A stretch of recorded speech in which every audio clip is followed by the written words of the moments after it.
9 বছর পর দেশে ফিরলেন বিএনপির সালাহউদ্দিন আহমেদ। দীর্ঘ 9 বছর পর দেশে ফিরেছেন বিএনপির স্থায়ী কমিটির সদস্য সালাহউদ্দিন আহমেদ। রোববার 11 আগস্ট দুপুর 2টায় রাজধানীর হযরত শাহজালাল আন্তর্জাতিক বিমানবন্দরে পৌঁছান তিনি। বিএনপি সূত্রে জানা গেছে, বেলা 11টায় তাকে বহনকারী বিমানটি ভারতের দিল্লি এয়ারপোর্ট থেকে ঢাকার উদ্দেশ্যে রওনা হয়। জানা যায়, বিএনপির কেন্দ্রীয় কমিটির একাধিক সিনিয়র নেতা, কর্মী এবং তার পরিবারের সদস্যরা বিমানবন্দরে তাকে স্বাগত জানান।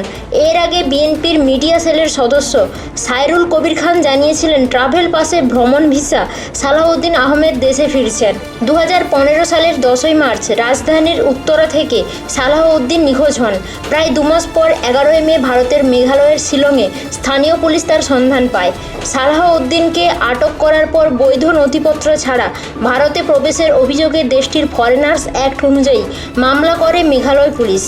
একই বছরের 22শে জুলাই ভারতের নিম্ন আদালতে আনুষ্ঠানিকভাবে তার বিরুদ্ধে অনুপ্রবেশের দায়ে অভিযোগ গঠন করা হয়। সেই মামলায় নিম্ন আদালতের রায়ে 2018 সালে সালাহউদ্দিন খালাস পান।